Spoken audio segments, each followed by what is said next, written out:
তাৰ বাবে মই এনেকৈ পিঁয়াজখিনি কাটিছোঁ। পিঁয়াজটো কাটি এইটো গৰম তেলত দি দিছোঁ।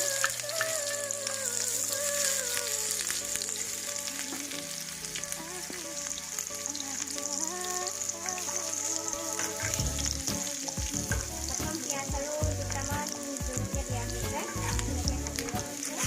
আৰু এইটো যোনটো মেগী, এইটো আমি অলপ এনেকৈ এইটো মানে যিমান বাঢ়ি নাথাকে সৰু সৰু মিঠাই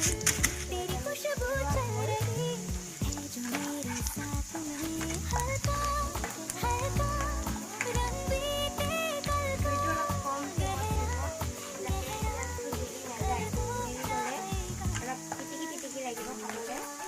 আৰু আমাৰ পিঁয়াজটো অলপ অলপ হৈছেই, ইমান মানে ৰঙা কৰিব নালাগে। এতিয়া আমি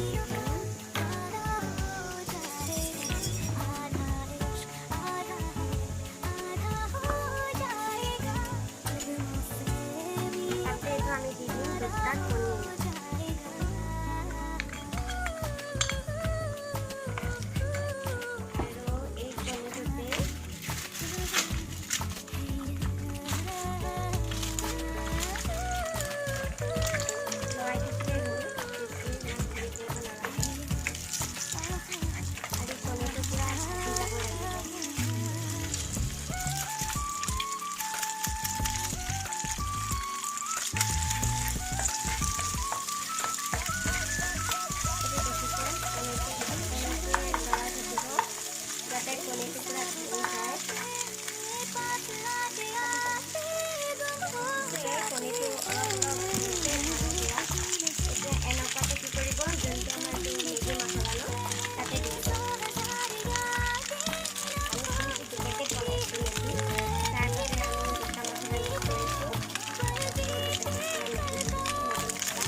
ইয়াতে কি কৰিব, এইটো কণীটো হৈ গৈছে, কমপ্লিট মছলা লগত কণীটো মিক্স হৈ গৈছে।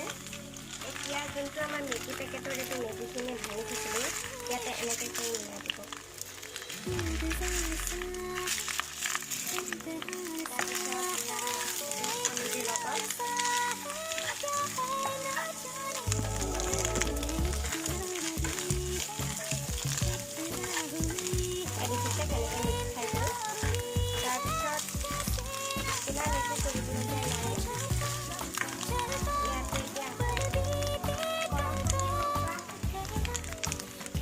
গৰম পানীও দিব পাৰে, আপুনি ঠাণ্ডা পানীও দিব পাৰে। মই অলপ গৰম পানীকে দি দিয়া হৈছে।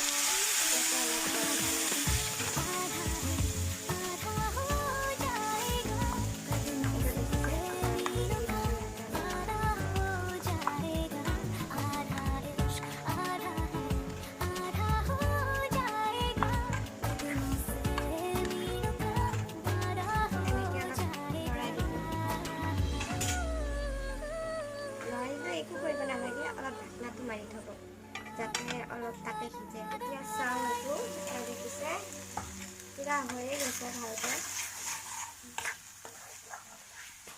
আৰু এনেকৈ দি খাবচোন, বহুত বেলেগ ভাল লাগে এইটো খাই, টেষ্টটো বেলেগ উঠে। যেনেকৈ কণী ভাজিৰ লগত এক্সট্ৰাকৈ এনেকৈ বনাই এনেকৈ বনাই খাব। দিছে এইটো ইমান ধুনীয়াকৈ হৈছে, সিজি গৈছে, মেগী পূৰা সিজিছে আৰু কণীটো চব তাতে হৈ গৈছে, মিক্স হৈ গৈছে। আৰু এইটো এনেকৈ ৰেডি হৈ গৈছে, ইমান সহজ, একো মছলা দিব নালাগে। আমাৰ এইটো কণী মেগী ৰেডি হৈ গৈছে।